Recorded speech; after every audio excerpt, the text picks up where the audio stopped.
Some people are so poor, all they have is money. It's easy to fall into the trap of believing having more money will solve all of our problems. But you could almost as easily fall into the trap of believing money doesn't matter at all. Today, we want to share with you our wealth wisdom approach to finding a radical middle, where money stays in its lane and we keep the journey centered around so much more than just money, and we have a much fuller definition of wealth. Hi, I'm Amanda Neely, and welcome to the Wealth Wisdom Financial Podcast. This is episode 116, Build Wealth Part 2. It's not only about money. Hey, and I'm Brandon. And if you missed Build Wealth Part 1, we encourage you to check it out. But it's totally not a requirement for getting a lot of value out of this episode. Now, back in episode 101, we defined wisdom for you, but we never defined wealth. Today, we're fixing our errors and showing how we define wealth. You've already picked up from the title that wealth is more than money. What we share with you today is something we encountered way back in 2007. And it's something we've come back to over and over again with our own journey. Get ready to see all the facets of this diamond called wealth. Are you sick and tired of hearing the same old conventional financial advice? We feel you. We're fed up with the same old truisms that fall flat when you get into the unique opportunities and challenges of specific situations. This show is about bringing you historic wisdom around building wealth with practical insights on how to apply it to your journey today. When conventional financial thinking doesn't get you where you want to go, you need wealth wisdom. Let's master wealth building together. Now, let's get into today's episode and talk about this diamond called wealth. Sometimes the best way to understand a diamond is to study the rough around it. I mean, really, what is the rough, Amanda, around it? Yeah, I put that in your script. You remember Aladdin, the diamond in the rough? Seek thee out the diamond in the rough, right? And if you were Jafar and you're supposed to go seek this diamond in the rough so that you could get treasures beyond measure in the Cave of Wonders, you'd start by defining the rough. You'd want to be like, well, if I want to find this diamond and I know it's in the rough, what is the rough around the diamond? So that you're more easily able to spot that diamond because you're able to find the rough. And I guess same if you're looking for a diamond in the ground, you'd want to know where they occur and what the environment looks like. So this diamond of wealth, what this rough environment around it is, right? I mean, I don't know, digging in my backyard for diamonds probably isn't going to lead to much, I don't think. Yeah. But hey, maybe it is. I mean, should I be digging in my backyard for diamonds? Well, let's focus on the diamond of wealth, this analogy, this metaphor first. And if we're looking for what's the rough, what is the environment where we can find diamonds, we like to use this metaphor of a river. And you can kind of see this river flowing, but picture the river as a murky, dirty river that flows into this ocean called poverty. This river is mucky because there's all kinds of pollutants that flow into it. And these pollutants are the causes of poverty, right? Poverty is the ocean at the end. You're going upstream to find what's causing this poverty. What are all the pollutants going into the environment that cause people to be poor?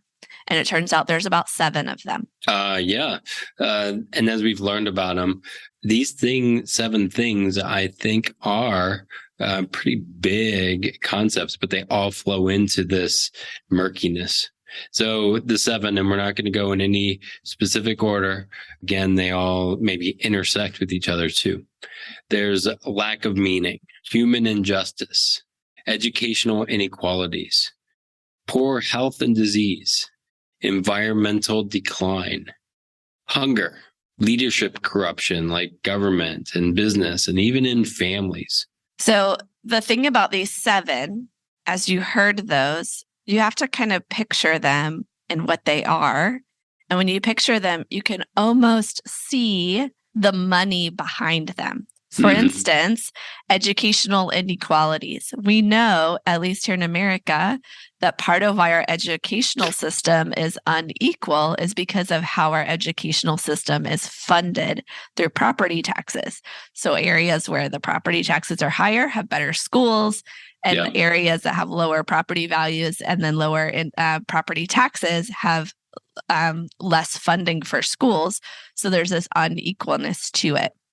Lack of meaning might feel like a harder one to see money behind it, but a sense of purpose, meaning, in your career, in how you're living your life, that often causes people to make more money or less money if they're seeking to only work for meaning and purpose versus working just to make a dollar. So I'll read these 7 again and try to let's comment on a few of those, like lack of meaning, human injustice. There's a lot of economic injustice out there that causes unequal human rights to flourish, right? Educational inequalities, poor health and disease. We know that if you're monetarily poor, you're probably not going to get the same medical care as if you're monetarily rich. Environmental decline, hunger. I mean, hunger is a huge one. And then, of course, leadership corruption. This might be where we flip the money side on its head. And maybe those who are the most corrupt are those seeking the greatest wealth or have the greatest wealth. And again, this is in government and business, but even in families. And within families, we have leadership. And so you have to think about that corruption. And then don't forget, with all of this river, it's not just these big concepts. There are people who live in this river. There are people who live in the ocean. And the pollutants that are flowing through here, these 7 things, are getting between the people. They create a wedge in our abilities to love, care, and respect one another. You can't just think of these big concepts. You have to think of the people that are impacted by them and how it causes division. Yeah. And sometimes even thinking about, human injustice and we'll like point to that and not look at the other things and say somebody needs to do something about this and not realize that they're interconnected. And I think that's the hard part of figuring all this stuff out is we want to solve one thing, or we go and we'll symptomize it. We'll give a prescription for it and not go upstream to see why did this thing happen in the first place? How do we change that from civil rights movements to, just education in general, right? How money works. All of those things are different drivers, but sometimes it's even in left field what's going to solve it. Yeah. And then, well, we're going to get to the solution here in a minute, but these wedges that are being caused by the pollution, they're not just monetary and relational wedges. We're not just talking about monetary and relational poverty, but these pollutants also cause spiritual poverty. These pollutants divide us from our gods. The educational and mental poverty, emotional and mental poverty as well. These pollutants keep us from knowing, caring for, and loving our own selves. If you think about the mental health movement, you could probably trace why we need to care for our mental health. Why there's more stress and anxiety today than there ever has been before, to one of these same root causes.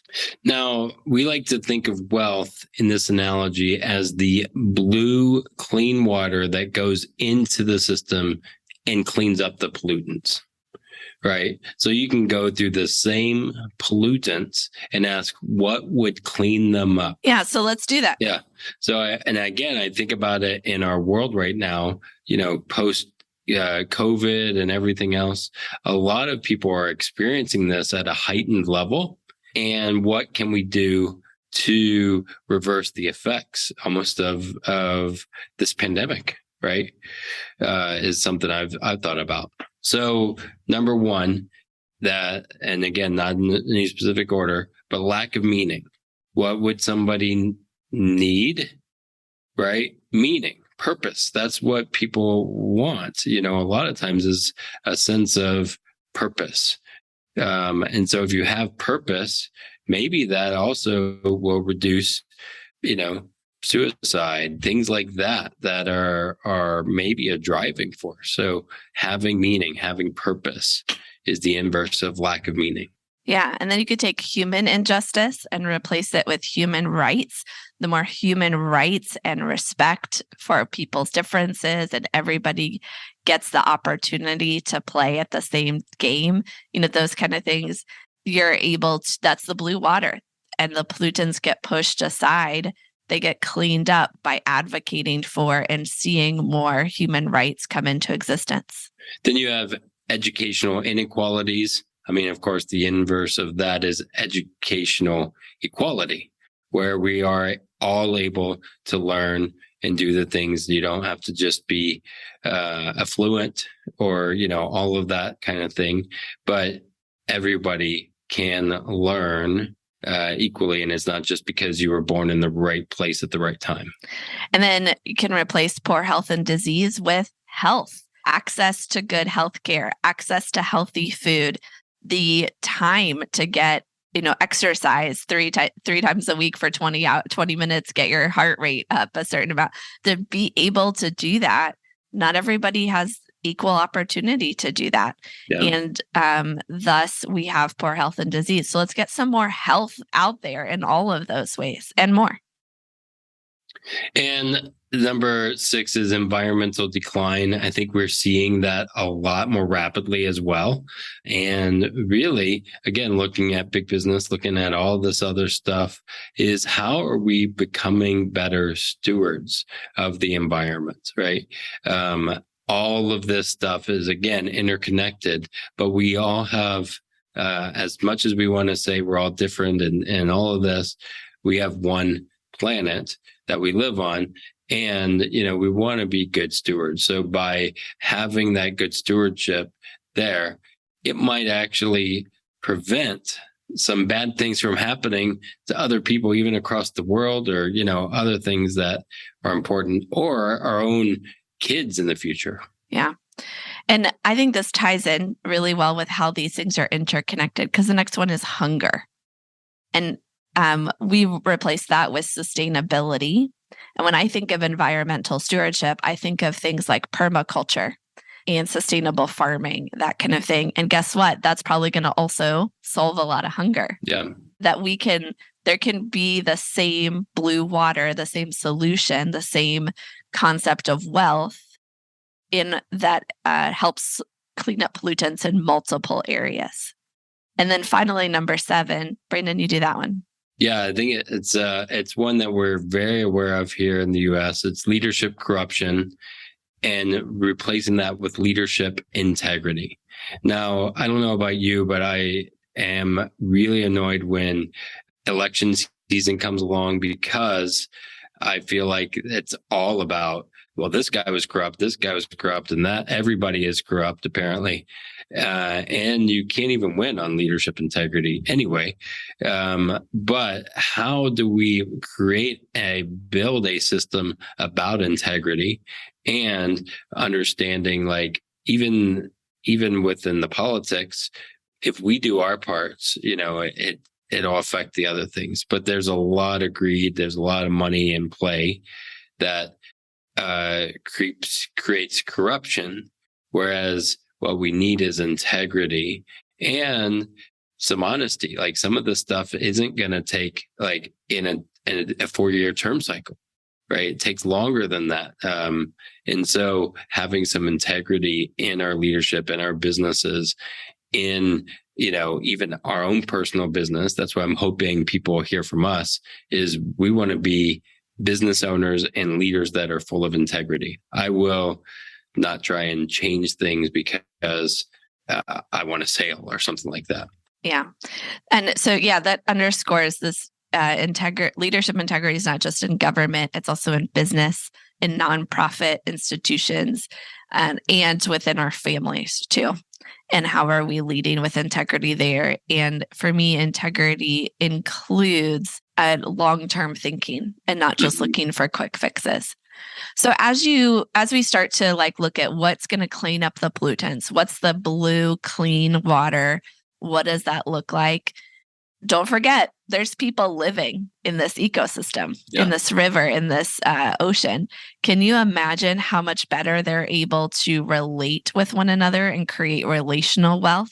Can you imagine how much better they're able to develop spiritually and to focus on their soul and cultivating wealth there? Yeah. And then emotional and mental health. Can you just see how much those improve? Emotional and mental wealth, health wealth, those go together, right? And then, of course, monetary wealth. Is it able to flow around more easily in this cleaner, less polluted water?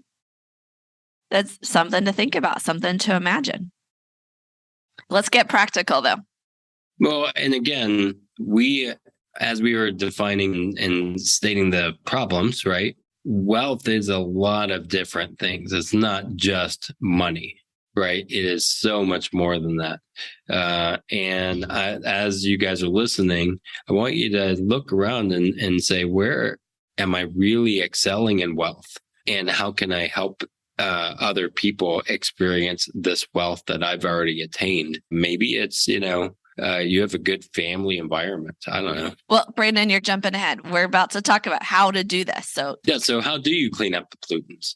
How do you add more blue water into the ecosystem? I kind of alluded a little bit to it, but how do you create and build wealth in an economy that's murky, that's black even sometimes? Yeah, it's muddy. It's a very polluted place.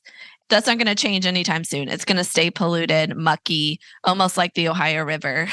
It's totally polluted. Or a lake where a little lake I lost my glasses in. Murky, and luckily I found it because they were covered with so much grime. So here's where we need to present two competing viewpoints. First, the predominant economic theory most of us have heard over the last 70 years is this: you get what you work for. It's officially called marginal productivity theory. But it's mostly summed up in the ideal that in our economic system, it's so efficient that it gives each individual who's involved in production the amount of wealth which they create. In other words, you get what you work for, and it's inverse. If you don't have enough, it must be because you didn't work hard enough. If you want $1 million, then produce $1 million of value in the world. Work harder, produce more. The economic system will reward you for it. I mean, if this theory is feeling a little far-fetched, it's because the last 10 plus years have caused many to question it. I mean, literally, I have conversations with my neighbor on this all the time. And I just ask, what do you think? And he's like, well, I've been thinking this way for years, but you're right. And I'm like, I'm just asking questions. I don't know if I'm right or wrong or anything. Well, I'll get back to my big words here. Marginal productivity theory is a large basis for this idea that if you haven't heard the words marginal productivity theory, you've probably heard these words: trickle down economics. Much of our current economic system has been built on this idea that the rich, they're the ones that create the value for society. And then that value is going to trickle down to the middle and lower classes, helping them have more money, more value for themselves. And yet, this theory has been put out there, but we've actually seen wealth inequality increase as we've thought the rich are going to create value and then it's going to trickle down. It ends up not trickling down, at least not monetary wealth. Now, we know people who are monetarily poor who have so much relational wealth, mental health, and wealth. They're spiritually way wealthier than some of the richest people in the world. But at least for monetary wealth, there hasn't been this trickle down. And the world has seen a huge increase in value over the last 40 years. Think back 1982 to today, very different worlds. There's so much more value. But is everyone experiencing that value the same? I think the answer is undebatable. Yeah. I mean, looking at the big guys, and we all know who they are, the big uber wealthy, and how bigger they're getting. Anyway, just questioning some of that stuff. But let's pretend the theory's true. Yeah. So if this theory was true, then the best way to clean up the pollutants of poverty would be to create more value in the world. It would all come down to creating more money to flow through the river. Yet, doesn't more money just make us more of who we are? More money might actually increase the pollutants, possibly. Yeah. So good thing there's another theory. And then we don't have to stick with this marginal productivity theory and trickle-down economics. The alternative theory was actually put out about the same time as this marginal productivity theory. It has its roots traced back throughout economic thinking, all the way back to Adam Smith and before. This alternate theory is that our economic system is really all about power. It doesn't matter if you produce a lot of value or you don't. Those with power exploit that value for their own gain. And here's how some think about it. The economy is not as efficient. It can't be efficient, right? It's messy, right? Yep. And so there's incomplete information. And when you have incomplete information, how do you measure the value created and compare it against someone else's value so you know how to reward them for it? When there's incomplete information about value, who wins? Usually, it's the one with the most power. So, what would this theory of power say about how to clean up the pollutants in the river? Again, going back to what we started with, it would say to claim your own power, even if it's just seems like a little power to start. Then keep growing your power. Power, again, is control, autonomy, authority, influence, mastery, and so forth. I literally feel like I'm in a video game in stage 1 trying to level up. Yeah.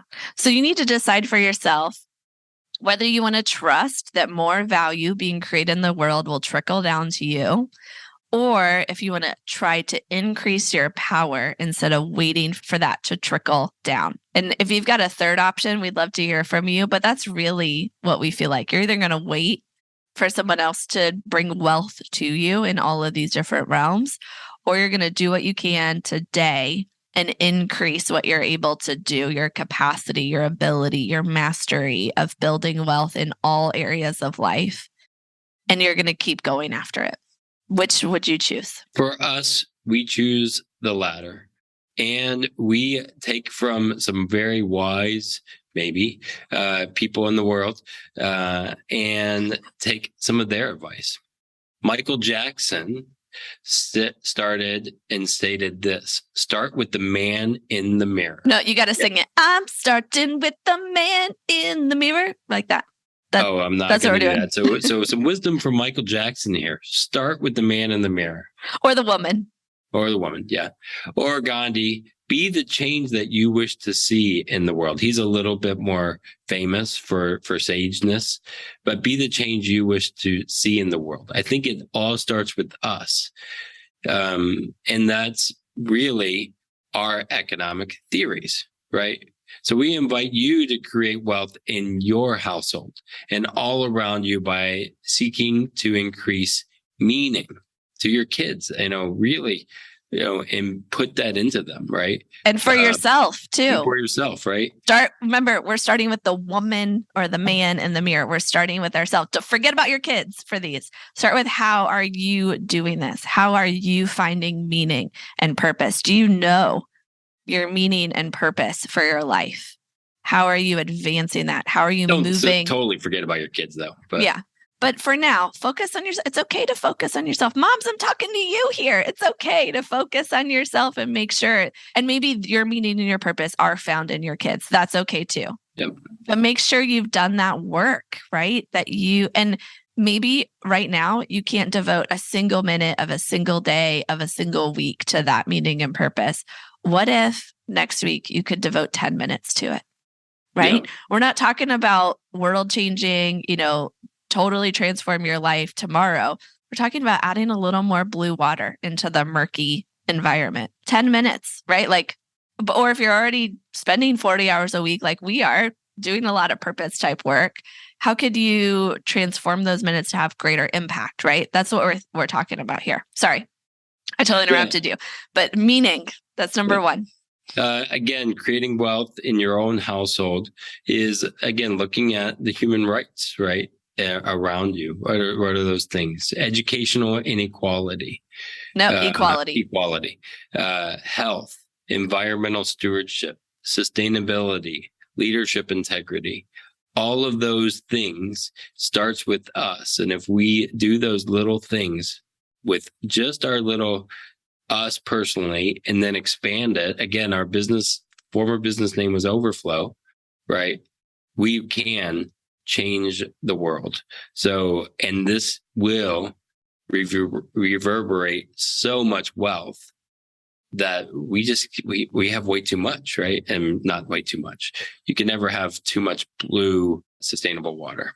And just see how much wealth you build. Relational wealth, spiritual wealth, emotional and mental wealth, and monetary wealth as well. As you do those things, I would bet that a lot of things will come back to you. So, to conclude all this meandering talking about ecosystems and water, here's our focusing question for today. If you're ready to build wealth, what if you stopped thinking about money and you started thinking about meaning, human rights, educational equality, health, environmental stewardship, sustainability, and leadership integrity? Do you think spending some time increasing one or more of these areas of your life and of the people that are close by you and your family and your neighborhood, do you think that would help you create more relational, spiritual, emotional, mental, or even monetary wealth? If anything, we warn against focusing so narrowly on money that you lose sight of so much more that you could have. We hope no one wants to be so poor all they have is money. Ooh, that was a mic drop there. Can you say that again? We hope no one wants to be so poor all they have is money. Wow. Awesome, Amanda. That was super powerful. Well, as we are getting better at promoting or sharing this podcast, as you noticed, our podcast, Wealth Wisdom Financial Podcast, has evolved, as well as our business name. So now we are Wealth Wisdom FP. If you go to wealthwisdomfp.com, you can see some amazing things, resources, stuff like that. But we can't do this, and we don't want to do this alone. We don't want to just talk to ourselves. And what we also forget is how much and how important ratings and reviews are. So we're trying to remember and say these reviews, but we really appreciate when you guys write reviews. All you have to do is go to your Apple podcast or do all of that. If you've listened to a bunch of these, hit that review, share something about it, because it really does help reach more people. And so we just got one from Jimmy E. And he said, down to earth and approachable. Great podcast with great content. I have been educating myself about becoming my own bank, and this pod is one to which I continue to return. That's one of the things I hope that you guys get from these episodes, is that we are just wanting you to be educated and to do and learn so you can build wealth on your own terms. And we're just going to be guides along the way and hope you get there. So if you, again, like this kind of thing, please write a review. Please share it. We would love to spread the movement. Yeah. And thanks, Jimmy, for that reminder. If you are, Jimmy, I'm talking to you right here. If you are looking to be your own banker, I think Nelson Nash, the guy that wrote that book, Be Your Own Banker, he talked a lot about other forms of wealth than money, and that seeking some of the things we talked about in today's episode is what makes you be a good banker for yourself. That the integrity, leadership integrity we talked about, but also all the other forms, your physical health, mental health, emotional health, all those things go into being a good banker, being a good financial steward. So thanks, Jimmy, for that reminder there. I've never met Nelson Nash, but I do think he would totally agree with this episode, and he would have written about it in his Becoming Your Own Banker too, if he was still around. Maybe. We'll get to ask him in heaven when we meet him. The other thing that reminds me is that we are doing this in community. We're not just putting this podcast out there. We love your ratings and reviews, but we also have a time for you to come and get together with us and some of our closest friends to talk about things like, what does it mean to be a good banker? And how can I create lifetime income security? And so on and so forth. So we're going to let our good friend and mentor, Mark, share with you more about how you can get connected. Take it away, Mark. Markets are turbulent, inflation is soaring, wars and supply chain shocks are threatening our way of life. We hear it all over the news. There is nowhere to hide. But is it really true? Bad news just keeps getting dumped on you by the oh-so-average media. But we at Not Your Average Financial Podcast believe you deserve something better. We don't believe in wishful thinking or burying our heads in the sand, but we do believe in telling you like it is and showing you a way out. Could it be that there are some safe havens, some opportunities, and even possibilities available in this current economic climate? Attend our virtual Not Your Average Financial Summit to know if there's truly nowhere to hide, and to discover strategies to help you win in any economy. So come and build up your financial reserve, fight back against inflation, save on taxes, and prepare for your future. The 2-day Not Your Average Financial Summit is happening virtually, so attend anywhere. Add these dates to your calendar now while it's fresh on your mind. It's going to be Friday, September 30th and October 1st, 2022. Each day starts at 1 p.m. and goes to 4:30 p.m. Central Time, so please adjust to your time zone. The event is absolutely free, but the tactics and strategies you'll get are priceless, and it's only made available to members of our Not Your Average financial community. So get exclusive access to our summit at notyouravagefinancialsummit.com. That's notyouravagefinancialsummit.com. See you there. Okay, we look forward to seeing you, like literally seeing you on camera, or you can see us on camera on Zoom at the Not Your Average Financial Summit. I'm going to be doing a special talk there. I'd love for you to participate in. It's one of the breakout sessions, so I won't care if you go to a different person's breakout session, but please come to mine. And Brandon's doing a little bit of networking and stuff there too, so you'll get to participate in his awesome networking abilities. Again, it's notyouravagefinancialsummit.com. And I think you'll meet some people who are embracing wealth of all kinds that you really want to connect with, that are not, just people like us who are like maybe talking about it, but they are practitioners, like finding other practitioners who are, putting blue water into the system as opposed to black water. Probably a good thing to find other people and ask them, hey, how are you doing it? So yeah, we saw the speakers lined up, and I can definitely say that the speakers definitely fall into that category. Now, be sure you've hit that subscribe button, because you're not going to want to miss our next series. We get asked a lot of questions about our systems around money. We talk a lot here about how you think about money, kind of money mindset stuff. We talk a little bit about the practical how-to, but we haven't gotten too much into the systems. How do you create a cadence? How do you manage things? What's it practically? It seems like a lot to do. How can we simplify and make it easier? So we're going to be sharing some of that in the next series coming up to help you finish the year strong and start next year with those systems in place.